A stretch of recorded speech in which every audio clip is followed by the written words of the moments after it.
Good morning Odisha. आसतु आज किसी गुरुत्वपूर्ण खबर देखा। आज हूँ अगस्ट 17 शनिवार। ता सहित वीडियो को लाइक करी चैनल को सब्सक्राइब निश्चित भाव करदे। दक्षिण बांग्लादेश और ता पार्श्ववर्ती गांगेय पश्चिमबंग दाना बांधुची आउ एक लघुचाप। यार प्रभाव में राज्य में बढ़ वर्षार परिमाण। आसंता 20 तारिख जाए राज्य में प्रबल वर्षा होबार संभावना रही। भुवनेश्वर आंचलिक पाणीपाग केन्द्र पक्षर यह सूचना दि जाइछि। तेबे आज समग्र राज्य में वर्षा हेब। बरगढ़, झारसुगुड़ा, संबलपुर, देवगढ़, सुंदरगढ़, केउंझर, मयूरभंज, बालेश्वर, भद्रक, केन्द्रापड़ा, जाजपुर एवं कटक जिले में प्रबल वर्षा हेबार संभावना रही। परवर्ती अपडेट रही श्रीमंदिर रत्नभंडार में अच्छी कि कौनसी गुप्त कोठरी किंबा सुड़ंग खूब शीघ्र आरंभ होगा जाउछि जांच। भितर रही खाली आलमारी और सिंदूक स्थानांतर पर गृहर कांथ तनखी खराजिब। एथिपाई प्रस्तुति होछि एसओपी। यही सूचना देइछन्ति श्रीमंदिर मुख्य प्रशासक अरविंद पाढ़ी। आधुनिक जंत्रपाति साहाय्य रत्नभंडार भितर अधिक कोठरी और सुड़ंग अच्छी कि नहीं जांच हेब। सिंदूक और आलमारी संपूर्ण बाहर कराजिबा परे एएसआई को स्थानांतर कराजिबो कहिसन्ति श्रीमंदिर मुख्य प्रशासक। यही काम सरिबा परे रत्नभंडार गणति मणति कराजिबो। परवर्ती अपडेट रही घोषणा होइछि जातीय चलचित्र पुरस्कार। सूचना और प्रसारण मंत्रालय शुक्रवार घोषणा करिछि 70तम जातीय पुरस्कार। एथिरे दमन को श्रेष्ठ ओडिया चलचित्र भावे मनोनीत करा जाइछि। विशाल मौर्य एवं देवी प्रसाद लेखाक निर्देश दमन 4 नवेम्बर 2022 रे मुक्तिलाभ करिथिला। फिल्मर कहानी ओडिशा रे घटिଥିବା एक सत्य घटना उपर आधारित।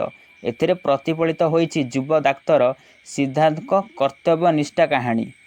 ओडिशार मालकानगिरी जिले में मलेरिया निराकरण उपर आधारित दमन को बेस लोकप्रियता मिलिथिला। एपरिक जातीय स्तर में नाँ करिथिला एही चलचित्र।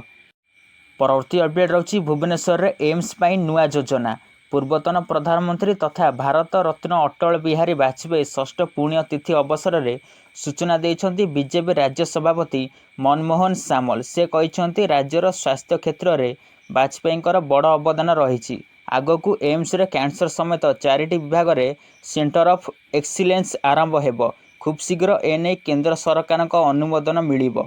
सेहीपरि एम्स अंचल को बीएमसी परिसरभुक्त करने को आज नगर उन्नयन मंत्री बैठक डाकिछन्ति बोली सूचना मिली। यह द्वारा एम्स उपकृत हेब एवं रोगी माने उत्तम सेवा पाई परिबे बोली कहिछन्ति। परवर्ती अपडेट रही वर्तमान समय रे डेंगू रोग को नहीं भय देखा देइछि। तेबे खूब शीघ्र लोकक मनरु एही भय दूर करने को जाउछि। भारतर स्वास्थ्य विभाग कहिछि डेंगू सह लड़िया पाई भारत स्वदेशी टीका प्रस्तुत कर सारी। यार तृतीय पर्याय क्लिनिकल ट्रायल मध्य आरंभ हो जाइछि। Indian Council of Medical Research Panacea Biotec सह मिसी देश में डेंगू सफल टीका प्रस्तुत करिछि। यार 2टी क्लिनिकल ट्रायल सफलता पाइथिया बेले एबे तृतीय पर्याय ट्रायल आरंभ होइछि। एने केंद्र स्वास्थ्य मंत्रालय पक्षरु सूचना दिया जाइछि। रिपोर्ट अनुसार भारत में डेंगूर प्रथम स्वदेशी टीका ट्रायल रे 10,335 पार्टिसिपेट सामिल होइथिले।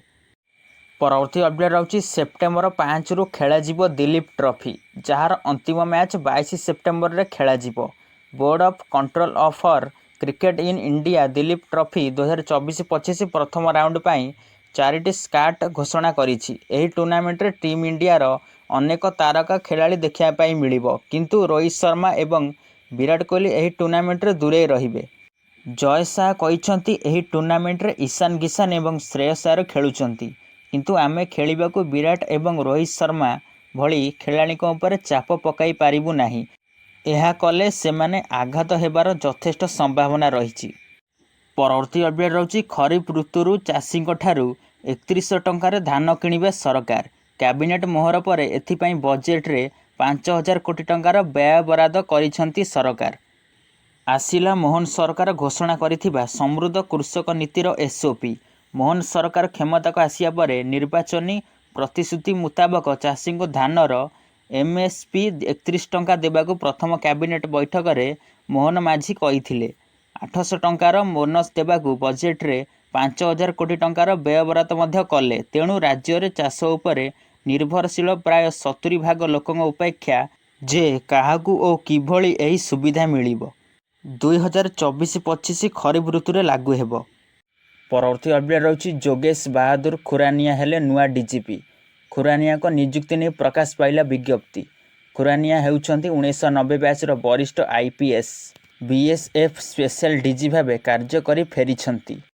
ପରବର୍ତ୍ତୀ ଅପଡେଟ୍ ରହିଛି କୃଷକଙ୍କ ଋଣ ଭାର ହ୍ରାସ କରିବା ପାଇଁ ସରକାରଙ୍କ ବଡ଼ ନିଷ୍ପତ୍ତି ନେଇଛନ୍ତି। ଋଣ ଛାଡ଼ର ଦ୍ୱିତୀୟ ପର୍ଯ୍ୟାୟରେ ଛାଡ଼ ରାଶି 2 ଗୁଣ କରିଛନ୍ତି ସରକାର। ଫଳରେ ପାଖାପାଖି 4.5 ଲକ୍ଷ କୃଷକଙ୍କୁ ଏହାର ଲାଭ ମିଳିବ।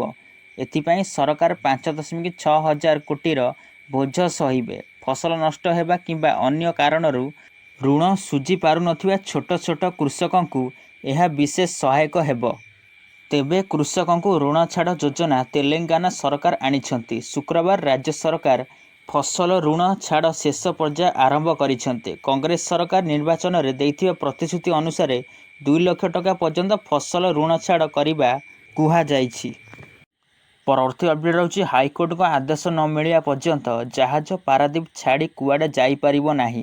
ଏଭବି ୱାଡି ଆଲବୋସ୍ତାନ ନାମକ ଇଜିପ୍ଟ ଫ୍ଲାଗ୍ ସିପ୍ର ଏହି ଜାହାଜ ଗତ 6 ତାରିଖରେ ପାରାଦୀପରେ ପହଞ୍ଚିଥିଲା। ସେବେଠାରୁ ପୋର୍ଟ ଆଙ୍କରେଜରେ ଅଟକି ରହିଛି। ବାଂଲାଦେଶରୁ ଆସୁଥିବା ଏହି ଜାହାଜ ପାରାଦୀପଠୁ 55,000 ମେଟ୍ରିକ୍ ଟନ୍ ଲୁହାପଥର ନେଇ ଚୀନ ଯାଇଥାନ୍ତା। ମାତ୍ର ଜର୍ମାନୀର ଏକ କମ୍ପାନୀ ଜାହାଜ ମାଲିକଙ୍କଠାରୁ ପ୍ରାୟ 4 କୋଟି ଟଙ୍କା ପାଇବାକୁ ଥିବା ଦାବି କରି ଓଡ଼ିଶା ହାଇକୋର୍ଟଙ୍କ ଦ୍ୱାରସ୍ଥ ହୋଇଛି।